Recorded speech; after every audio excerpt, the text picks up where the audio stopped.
Oh shit. Here we go again.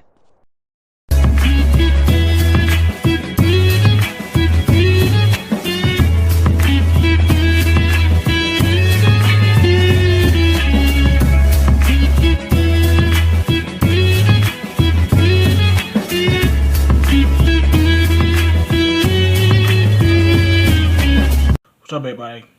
This is my name is AEW Black. Welcome to the all edition of the AEW Black Experience right here on the PW of the Zone. Now, as you guys know, last night on AEW Dynamite, it was their Dynamite special, Blood and Guts. It debuted the match that we said it had last year involving the Elite and Inner Circle. Now, in the Inner Circle, but with the Pinnacle, MGF's new group. And everything was everything was leading up to this match right here. Last night Dynamite was not eventful. It was nothing special about it. Everything was just leading up to this match because we can just forget about everything that happened on last night Dynamite because everything that happened was just piss poor garbage. Because we had the tag team match against King Omega and Maka Nakazawa taking on John Moxley and Eddie Kingston. It was a throwaway match. Moxley and Kingston won. They got beat up by the Not My Bullet Club, hashtag Not My Bullet Club, Good Sisters and young fucks. And you had Cody being QT. Surprise, surprise. And you have Anthony Ogogo stealing LAX's gimmick by burying people's flag on top of Cody. You have SCU win the fair forward tag team match with Bull. And you have Ethan Page killing Darby Allin like the good old days because they were doing that shit down in Evolve. And by the way, Ethan Page, I have watched those matches back in the day, so don't say that I was doing these things to Darby Allin in matches that nobody watches. Yeah, I was watching. But I digress. You also had Britt Baker being some chick from Minnesota. Shout out to Minnesota. And other than that, it was just everything was taped. The only thing that was live was the Blood and Guts match, and you can tell. But everything leading up to the Blood Guts match was taped. The interview from King Omega determining who gonna be the next contender for the AEW World Championship at Double Nothing between Pac and Orange Cassidy, and the Miro promo that he cut challenging Darby Allin next week for the TNT Championship. That was all live. You could tell by the stage being lowered because they literally built a stage from the ground up. So there was no way you can have the stage over the rings because they were in an outdoor arena. So everything before the Blood and Guts match was taped, and we get to the Blood and Guts match, and I gotta say the match was good for like up to the last 5 minutes. You know, this is what AEW does, cause you invested in something that you were looking forward to for a while, for ever since they announced something, you were looking forward to it. They announced AEW at the AEW Revolution. They had an exploding barbed wire death match with no big explosion. And I'm not gonna spoil the ending right away. I just gotta tell you what I like in this match. I like everything before all 5 members of each team came in, because you have Sam Guevara going in there taking on Cash Wheeler, aka Scott Dawson. No, that's Warner. That fuck it. I'm gonna call them by their former names because one, their new names suck, and two, I don't know which one's which at the moment. So Scott Dawson started the match with against Sam Guevara, and it was a pretty good matchup between the two. And you have Shawn Spears coming in with the chairman, with the chair with a logo on it, with the unprotected chair shot. I think I saw Sammy Guevara with his hands up. So you be the judge. But everything was you got all these good, cool spots in the match. You have Sammy Guevara doing a they had Sammy Guevara and Shawn Spears on top of the ropes in the middle of the ring. Ortiz threw the chair at the back of Shawn Spears' ass, and you have Sammy Guevara doing a Spanish fly onto in the middle of the ring. And you have also had freaking Warlord taking out everybody in a circle. You also had Dick Harry taking everybody from the pinnacle, and just it was just an all out war.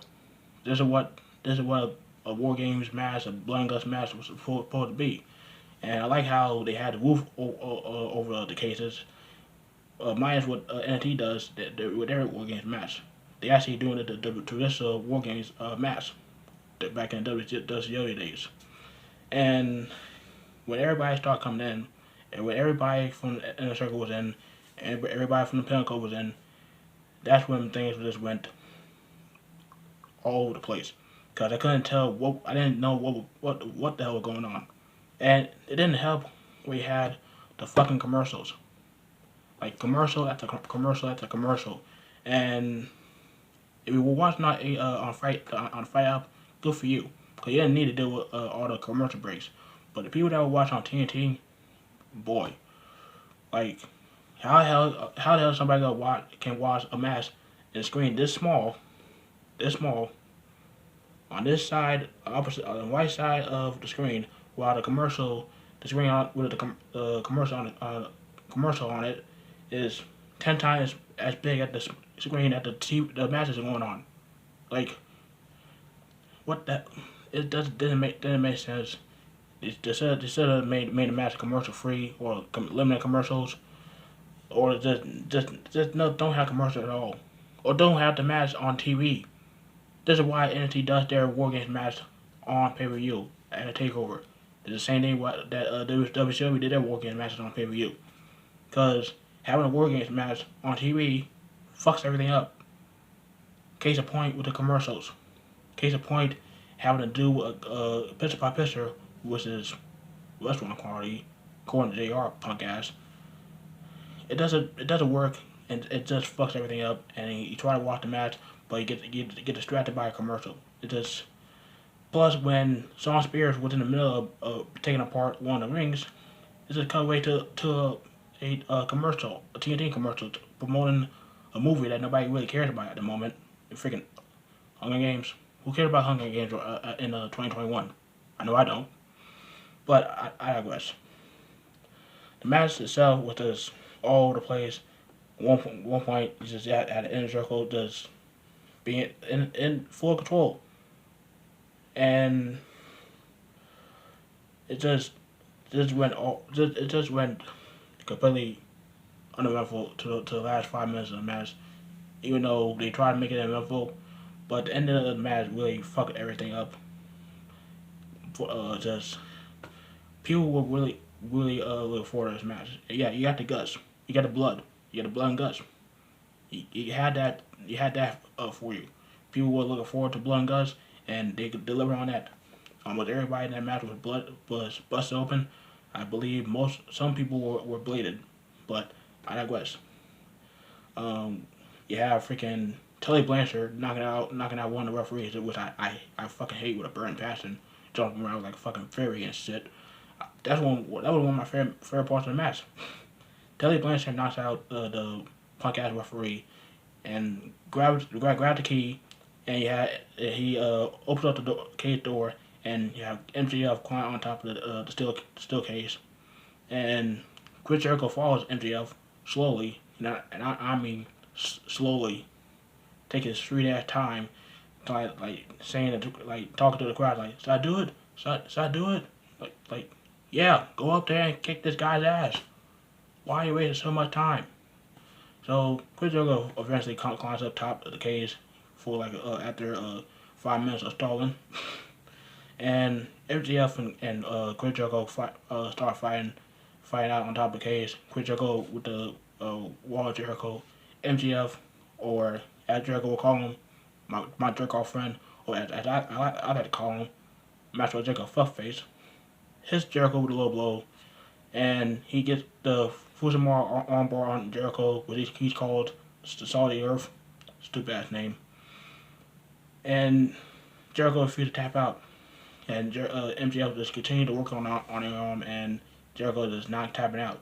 But so MJF does the use his head, which is Crimson Mass on, threatens to throw Chris Jericho off the cage to the still stage.